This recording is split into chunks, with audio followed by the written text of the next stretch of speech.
Hello everyone, good morning to all. Welcome in this today's teaching session with second part of geography, that is India, people and economy.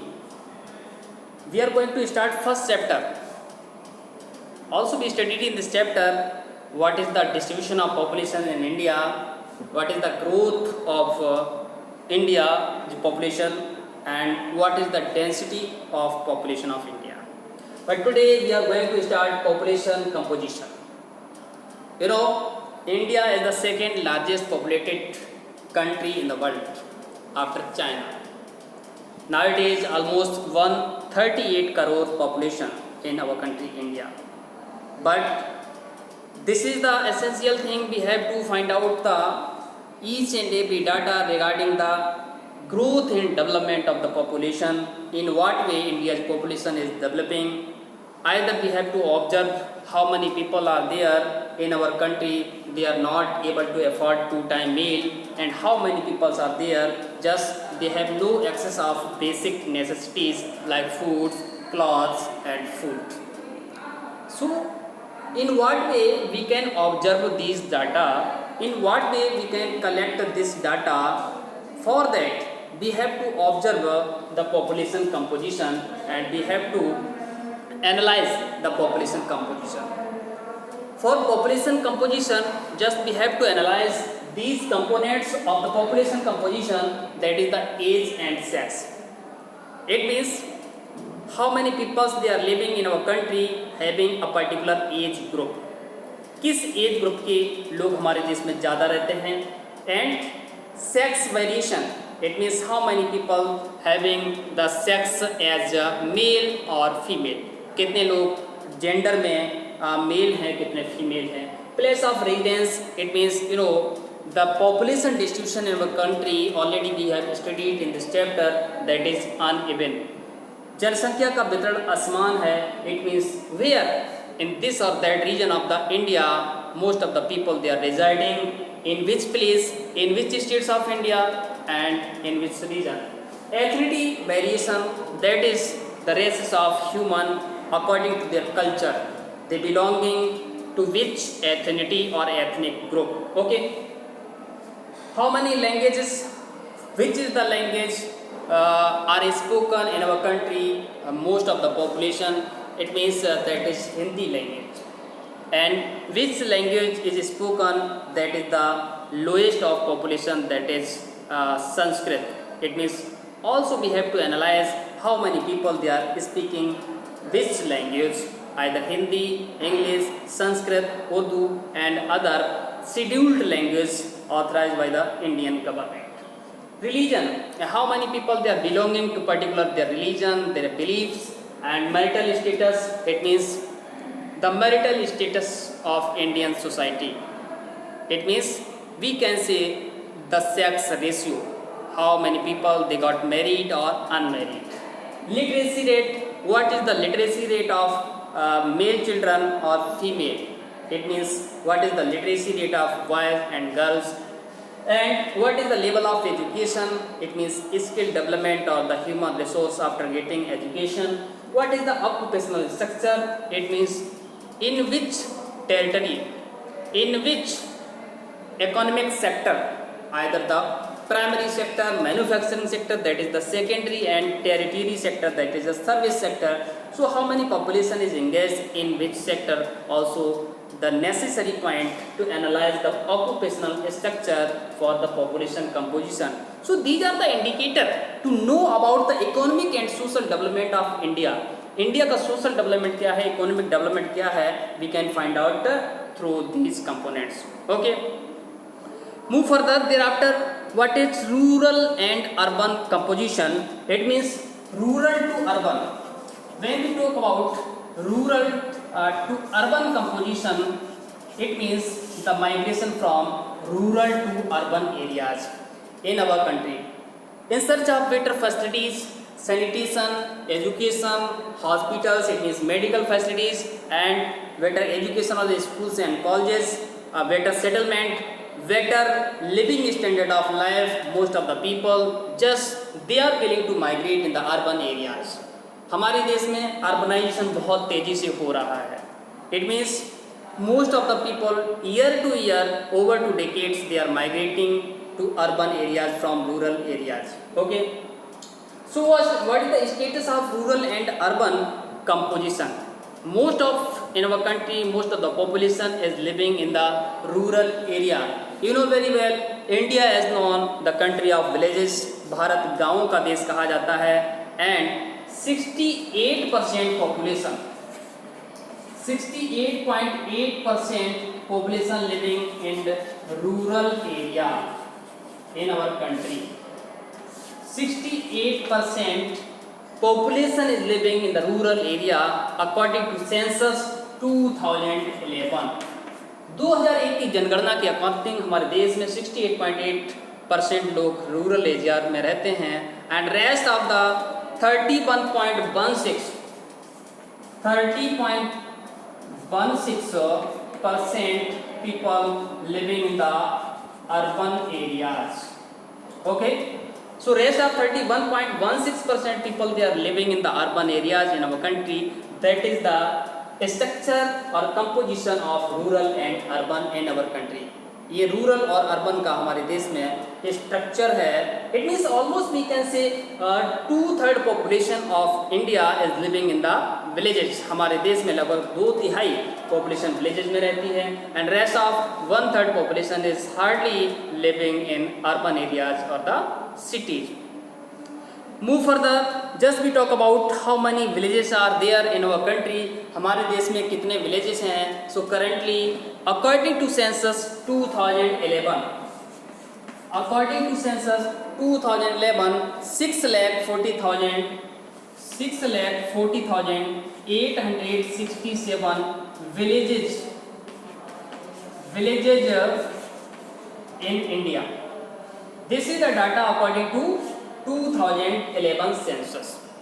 It means 6,40,867 villages in our country. Very interesting fact. Most of the developed countries in the world, most of the developing countries in the world, they have not the population figure more than 6,40,867. दुनिया में ऐसे बहुत सारी country हैं, they have no population more than 6 lakhs. But India 6,40,867 villages. India के पास तो इतने villages हैं, दुनिया में लोगों की पॉपुलेशन देश की नहीं होती है. Right. According to 2011 census, in which out of 6,40,867, 5,97,608 villages that are inhabitants. It means these are the villages 5,97,608. Most of the people they are living or residing in these villages. It means these are the inhabitants villages. So the proportion of total villages of India, that is 93.2%. out of 6,40,867. So this is the data of villages according to population and census of 2011. If we analyze the different regions or states in our country, we will find that Bihar and Sikkim have higher percentage of rural population in our country. अगर हम दो state की बात करते हैं, Bihar and Sikkim having higher proportion of population in the rural areas, while the states of Goa and Maharashtra just only little over half of their total population residing in villages. जबकि अगर हम महाराष्ट्र गोवा की बात करते हैं, a little more population, it means almost 50% population is living in the rural areas comparing to the Sikkim and Bihar. So how much variation between the states of Bihar and Maharashtra? Maharashtra almost 50% people they are residing in the rural areas and rest of 50% they are residing in the urban areas, while in Bihar 2/3 population, it means most of the villages population could be seen in Bihar and Sikkim. Right. Move further, Union territories. When we talk about the union territories in our country. Some of the union territories like Delhi, NCR region, Chandigarh, Puducherry, these are the urban areas. Most of the population is living in the urban areas. Hardly there are a less number of villages in these union territories. But some of the territories like Dadra and Nagar Haveli, most of the population is living in the rural areas.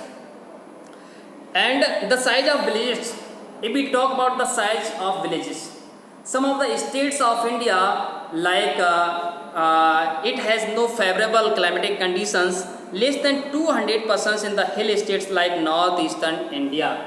Hardly 200% in the villages of north east states of India. You know, हमारे देश में ऐसे भी गांव हैं hardly 200% could be seen in the village. But some of the states of India, some of the region of India having the village population almost 17,000 persons could be seen in the villages of India. हमारे देश में ऐसे भी villages हैं जहाँ की population 17,000 भी है. Okay. Move further, you have noted that contrary to rural population, the proportion of urban population, that is 31.16% in the comparing of rural population in our country. However, it is noticed that almost all the states and union territories there has been a considerable increase of urban population. This indicates both development of urban areas in terms of socio-economic conditions. So there are two factors which influence the attraction and migration to the urban areas. Urban areas में migration के लिए दो factor responsible हैं, that is socio and second one economic.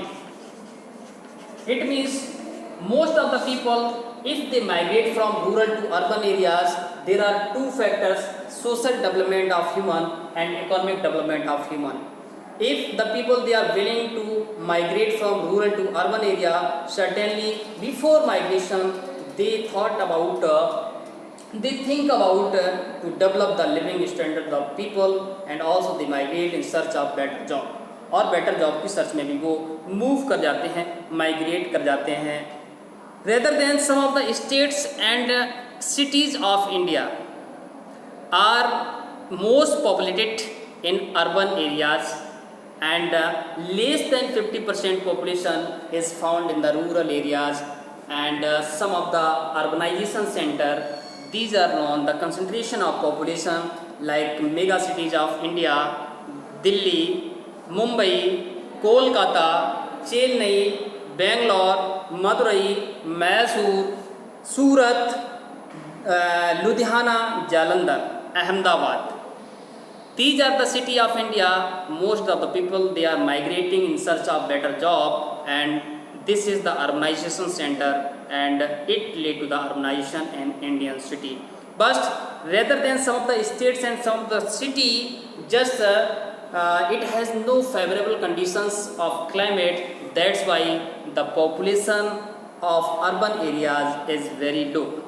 Population urban area की बहुत कम है. So these are the region in our country: desert of Rajasthan, Telangana, non-irrigated western Rajasthan area, remote hilly area of northeastern states, peninsular India also, and eastern part of Madhya Pradesh. The degree of urbanization has remained very low due to unfavorable climatic condition. Okay, so if we compare the migration to the urban areas, we will find uneven distribution, uneven migration in different states or different cities of India and different regions of India. Next we will study the linguistic composition. Okay, this topic we will study further in next topic. So thank you, students.